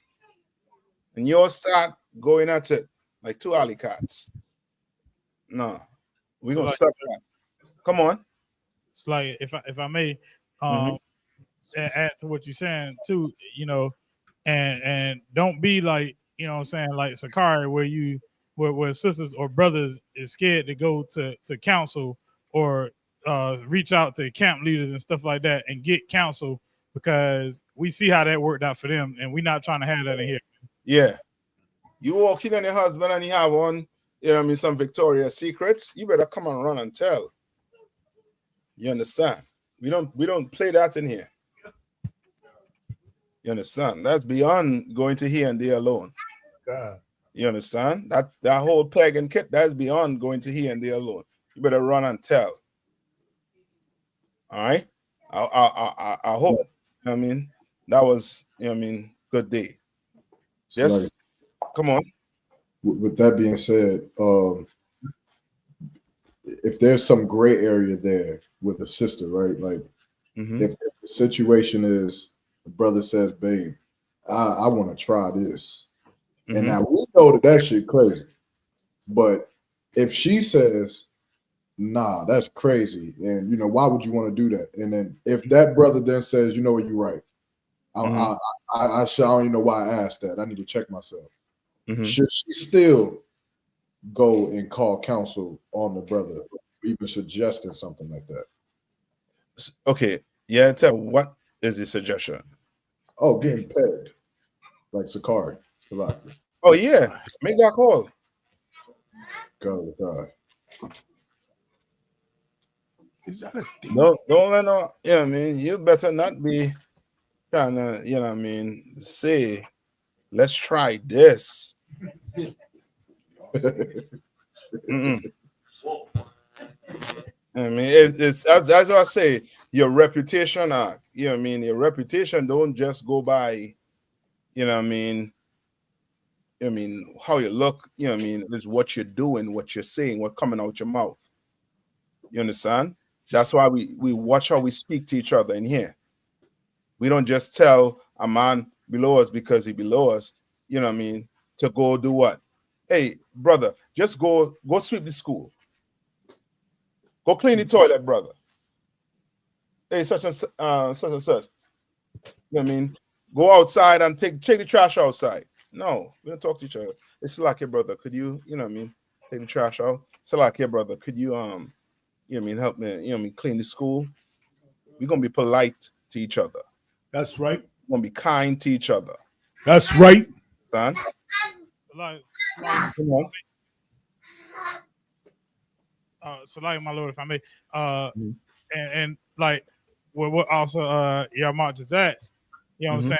Like if a brother or sister say some crazy off the wall stuff, man, you better report it. You know what I'm saying? Yeah. Just go ahead and report it, because like if it's not reported, that brother or that sister that's asking that crazy stuff just gonna find somebody else that's gonna actually do it. You know what I'm saying? They're just gonna find somebody else, because they I can't go to Austin Yermont. That's a risk. He gonna tell. They're just gonna find somebody else that's weak enough to do it. Yeah. All right. And just know, you know what I mean, you had to know, you know what I mean, your partner. You know what I mean, you're in a relationship with that person. You know what I mean? I don't know how you all, you know what I mean, get down. Meaning, you know what I mean, certain jokes, you know what I mean, you all might be making, you know what I mean, but you will know. You know what I mean? You all know. You understand? You will know. Come. All right. Give me the Ecclesiasticus 4:25. It's the book of Ecclesiasticus, chapter 4, verse 25. In no wise speak against the truth, but be abashed of the error of thine ignorance. Say that one more time. In no wise speak against the truth. Right, don't speak against this truth, man. Okay, a bad reputation. You know what I mean? You'll have brothers thinking, you know what I mean, coming up ways to deal with you behind. You know what I mean? You don't want to do that. Salaki, sir. Come on. It seems that this precept, if it was actually adhered to, we would never have any fake Israelite groups ever. Say that one time. I said if this precept was actually adhered to, we would have never had any fake Israelite groups. Yeah. Ever. Like that could never happen if this was adhered to at all. Yeah, you're correct. You're correct. And that gives them a bad reputation. Read on. But be abashed of the error of thine ignorance.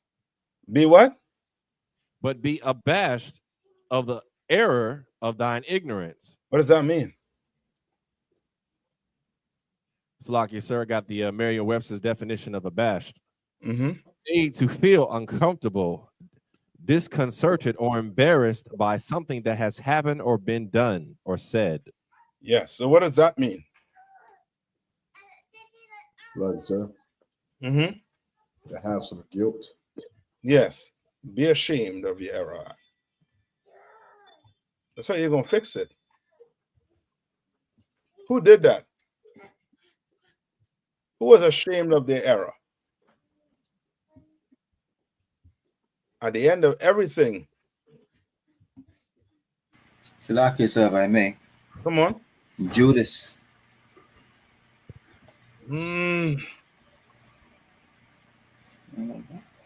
Okay. Yeah, but Salaki, sir. So you said shame of the error. Mm-hmm. Adam.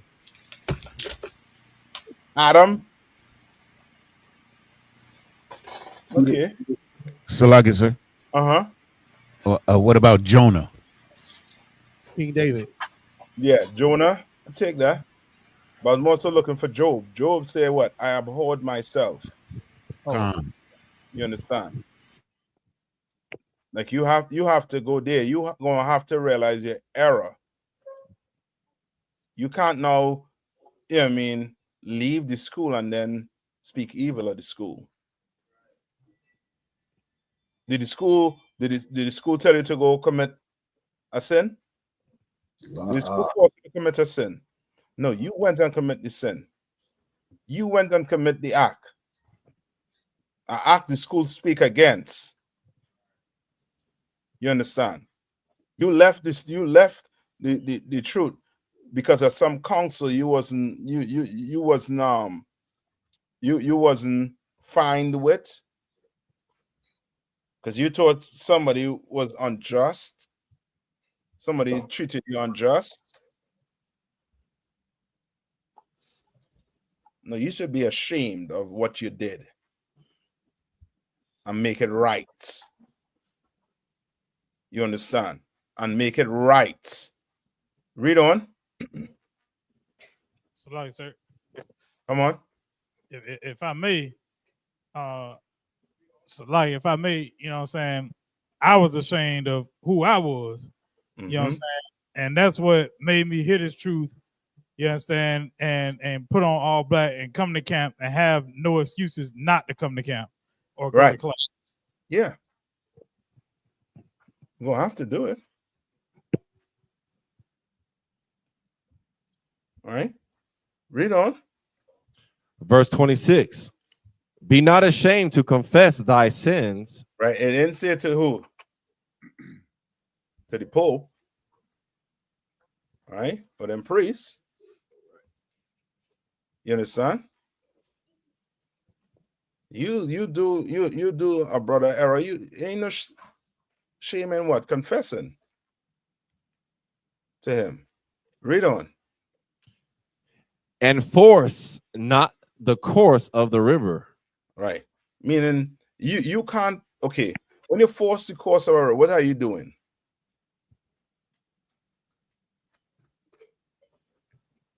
So like I said, come on.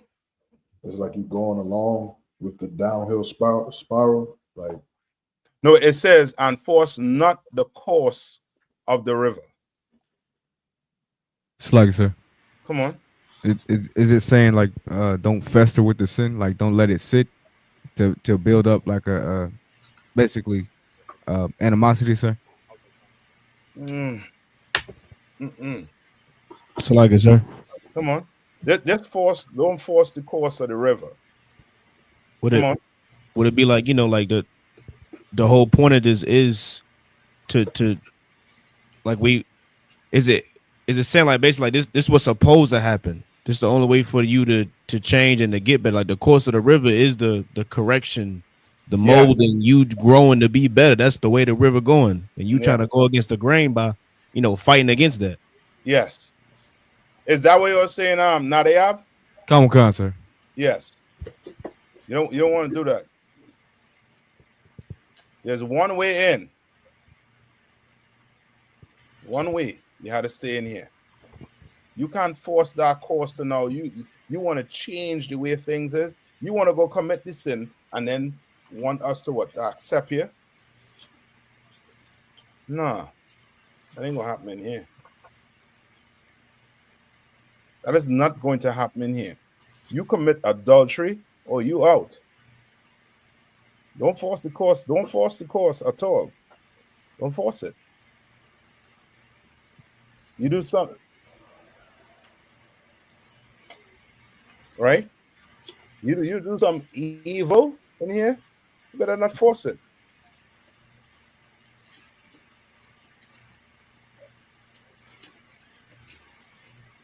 All right, come on. Read on. Verse 27. Make not thyself an underling to a foolish man. What does that mean? What's an underling? so like I said, come on. You about to be sitting in UPK games classes. I ain't gonna call no names, but you know what I mean. But that's about it. You don't mean an underling. What's an underling? Slug, sir. A student, a servant, sir.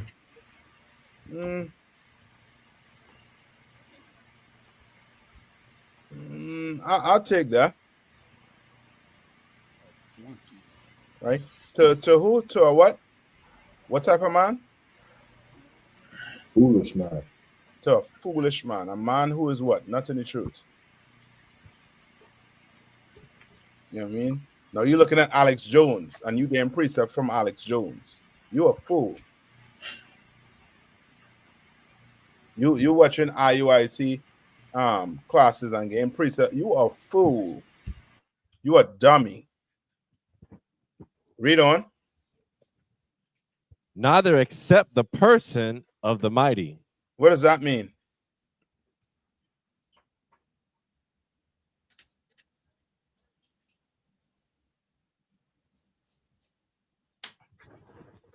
Salaki, sir.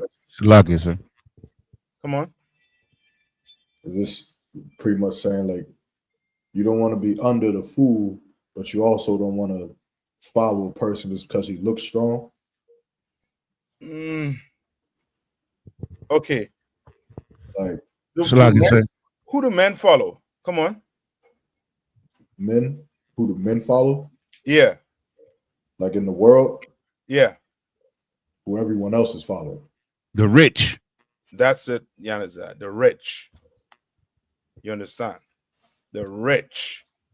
So if I may, come on. No, so like I said, if I may, sir, I was going to say this is like a respect of persons type of situation here. Yes. Right? Now it could be twofold too. You know what I mean? Some of us look at the mighty man and think, well, yeah, he's strong, he will be in the truth. No, brother. Lord don't go by strength. Don't. You know what I mean? He didn't pick King David because he was the strongest of them all. Why he picked David? Because of his heart, sir. Yeah. David had courage. You understand? David wasn't, you know what I mean, that, you know what I mean, mighty, that strong man. You understand? But of course, it's speaking about the rich, but nonetheless, you can use it as that too. All right? Read on. Neither accept the person of the mighty. Verse 28. Strive for the truth unto death. What? Strive for the truth unto death. Strive for the truth unto what? Unto death. When you go to Camp Ark, you know what I mean? Where you live, let's make your peace with the Lord, Ark. You understand? You get up in the morning, make your peace with the Lord. You're going to strive for the truth unto what? Unto death. And I'll read on. And the Lord shall fight for thee. And the what? And the Lord shall fight for thee. The Lord is going to fight for you. He's going to fight for you. These devils think they could oppress us for the rest of their life. They have something coming their way. Call a black man by the name of Jesus Christ. That's right. You understand? All you have to do is stay the course. Stay the course of that river.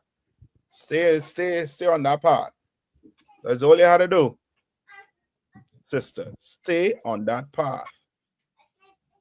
You understand? All right. I know we're up on the time. Let's go to one more. Right, just to make sure we understand this also. Go to Revelation 12 and 19.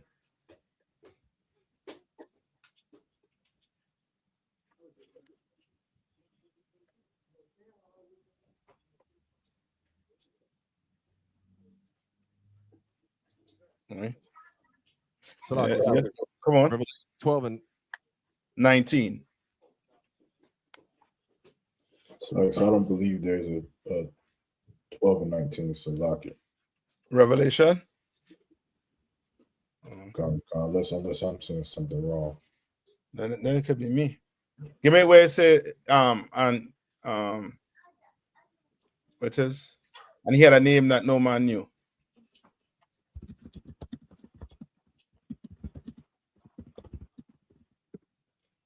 Sorry, that's Revelations 19 and 12. Yeah, okay. Slacky. I'm all the way, you know what I mean, perfect. Slacky. 19 and what? 19 and 12, sir. And 12. Come on. It's the book of Revelations, chapter 19 and verse 12. His eyes were as a flame of fire. And on his head were many crowns. And on his head was what? Were many crowns. You understand? Christ coming back to what? Take all these kingdoms. Come back and take all these kingdoms. All of them. You understand? Right, read on. And he had a name written that no man knew but he himself. Right, a name that no man knew. What's that? What is that he talking about?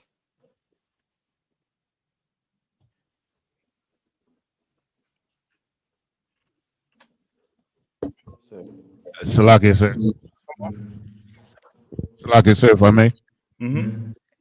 Okay, so we talking about reputations. So, like in Christ's example, it's like he's done so much. We don't even know all the things that he was capable of doing. That's it, Giannis. Leave it right there. Leave it right there, Giannis. That's it. Give me John 21 and 25. That's it. All right, he had a reputation. Like, remember, Christ used to heal people and tell them what? Yeah, don't tell nobody. So you can imagine how much miracles he did. So like I said, whenever you're ready for the scripture, I got it. Go ahead. Come on. This is the book of John, chapter 21 and verse 25. And there are also many other things which Jesus did, the which, if they should be written, every one, I suppose that even the world itself could not contain the books that should be written. Amen. That's it, Yanaza. You understand? He had a reputation that no man knew because, brother, if they was to write it down, there ain't no books gonna be able to hold all the miracles this man done did. Christ done did. A black man by the name of Jesus Christ done did. All right. So with that, any question before I let you all out? And if not, I'm gonna pass the class to priest and officer Darashamat.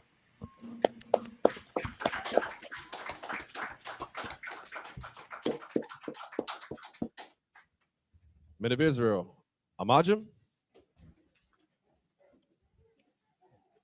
Men of Israel are going to render one courteous salute to Captain of 13,000, Nayathaq. Amadim Shabbat. Amajim. Barak. Yahweh Bashim Yashai Brakathum. Yadamata. Sar, meaning turn and face the sisters. Sisters, Amajim. Men of Israel are going to render one courteous salute to the sisters. Amadim Shabbat. Amajim. Barak. Yahweh Shemar.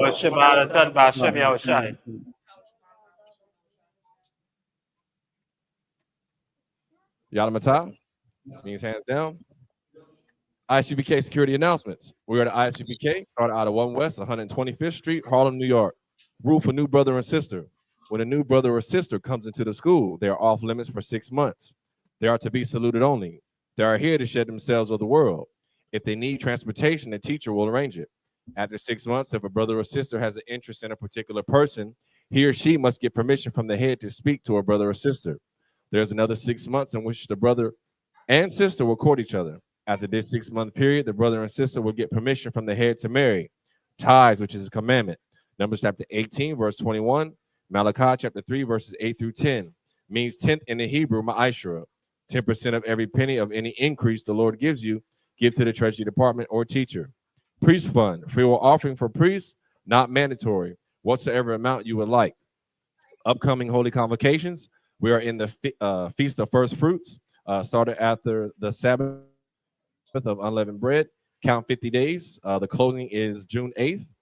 If anyone wants to be a trooper in the school, start wearing all black, boots, shirt, pants, headband, and scarf. And with that, class dismissed.